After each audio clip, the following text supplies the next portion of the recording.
Hey guys, welcome to my Blender tutorial series, and in this tutorial we'll be going over the Boolean modifier in Blender.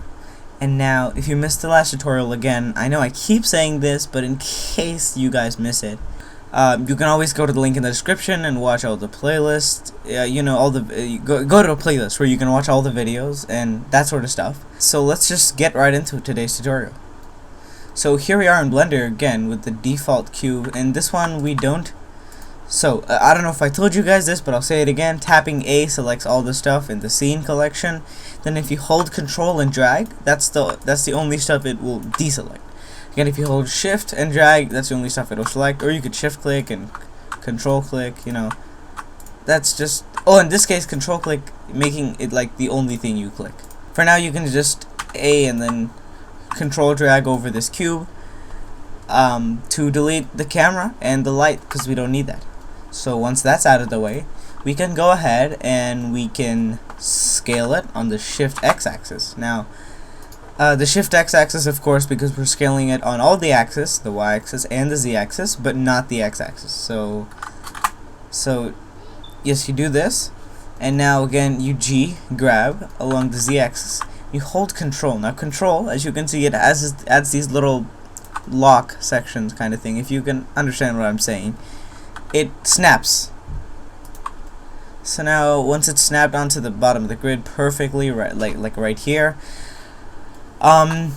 you see we can of course make this a bit shorter and then snap it on again. This is on, right? Yeah, I think it's on. I can't really tell, but it's fine. Doesn't make that much of a difference. I think it was better off like this, but yeah, for now we can just do this, and yeah, it should be around on. And so let's say we want to make a window here. First of all, this is a bit too thick, so you want to scale it on the X-axis a bit. And here, maybe that'd be about the size of a wall. I don't know. You can fidget around to see what you get. And then, how would a window shape be? So let me just get the annotate tool out. All right, and then there would be one window here, one window here, one window here, or like one. What do I say? One broken square there. Like, you take a square out of these areas, and then maybe we could like extrude a little bit here. Okay.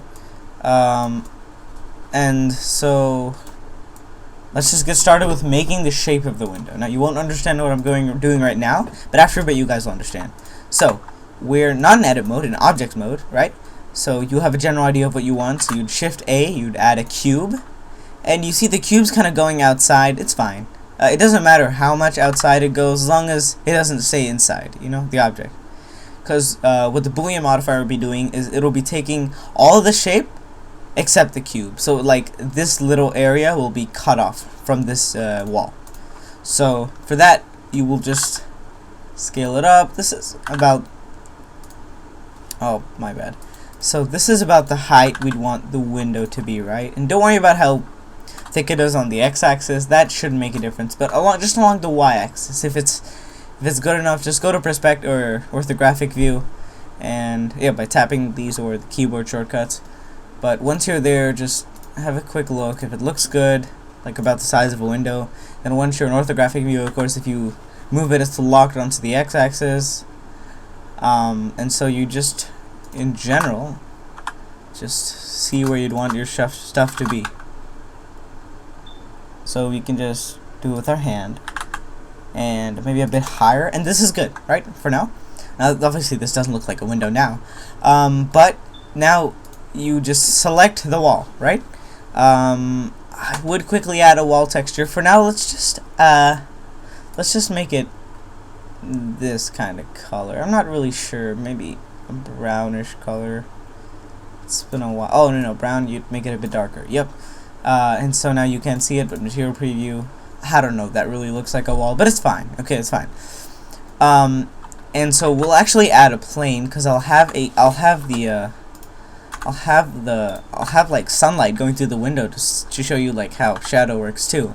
And we'll add a plane, right?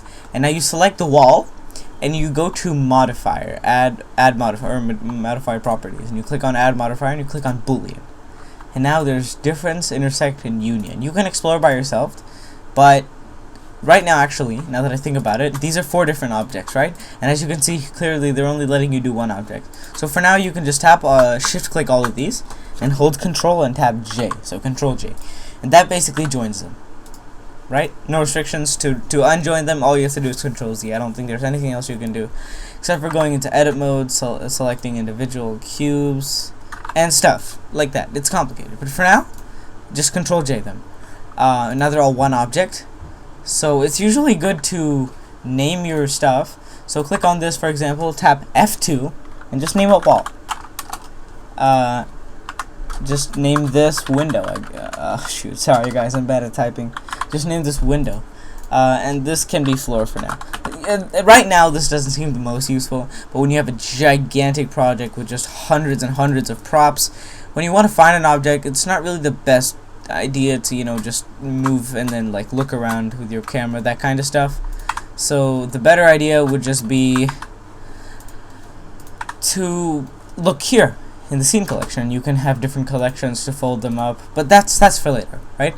So now you have this, you select this wall, you select this object, the window object, and as you can see now, it makes it easier because you can actually see on the eyedropper tool, whatever you call it, the word window, because that's the name of the object.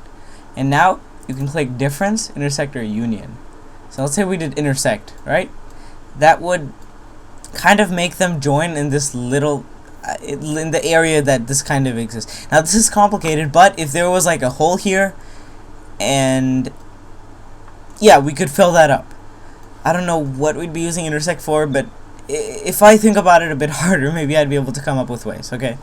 But now then there'll be union, right? Which is kind of like making the wall form into the cubes that were there too, and then you can later delete the cubes. And you see, instead of adding this into edit mode, you can just do that quickly. Or you can do difference. Now this is what we're aiming for. Now once we're in difference, as you can see, I don't think we're able to see clearly what's going on, but now see, we're looking at right now, we just deselected everything, right? We look at the cubes. This is the cube outline. If we look at the wall, we'll see here there's a bit of an outline here, right? That means there must be an opening here. So that's what difference does. And so now we click apply, right? And we move this, and here we have it, our window. Now we can delete this or whatever you want with it. But let's say we do want like a cool shadow on the ground, right? Like there are some props here, let's say. So now we can go ahead and shift right click here. That adds the object thing. So where you like, if you add a new object now, it kind of adds there, as you can see. So now we'd add a quick light, then a sunlight. So now we'd move on to rendered view, and it's oddly bright. I don't know why. Usually it'd be pretty dark. Oh, that's because we're not in cycles. We're in Eevee. Okay. But here we'd set the strength to like a lot, and right now, oh, the entire scene is bright because the sun's facing straight down, right? That's how it would look if the sun was facing exactly down. But if we kind of angle it a bit, or I'm not gonna really mess with that, but we could just angle this manually ourselves. And now you can see there's kind of like a cool window effect going on here. You can rotate it, and you see this. Now you can kind of mess with this, do what you want, get it closer to your scene, or no, this doesn't really matter. It's local location. It's only about its rotation. But you could kind of, if you don't want this, because as you can see, there's kind of some hard shadows, you could go over to shadow and add some bias, or you could really just mess around with these settings. I don't. Yeah, you can, as you can see, like if I raise and lower the distance, this kind of stuff happens.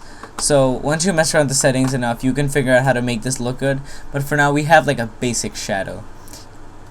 So that's really it for today's tutorial. Yeah, wasn't much, just the Boolean, but this could come useful. You know, there's many situations where this would come useful. Like this now, maybe there's a way you could do it, you know, by manually modeling, like breaking a hole in there, somehow doing that. But if you had like, let's quickly do like a UV sphere, right? Oh, I had it there. So let's say if there's a quick UV sphere, and I wanted to extrude like an exact cube out of it, then see, I wouldn't be able to do this, or this would be really hard to do. Oh, not bevel. This would be really hard to do with just normal poly modeling. So, you see? See, I can do this kind of stuff. So this would be pretty hard to do, right? Poly modeling. So, I mean, not that hard, but it's way easier if we use the Boolean modifier. So, yeah, just find creative ways to use it. But that's really it for today's tutorial, guys. Thank you all for watching, and I'll see you on the next one.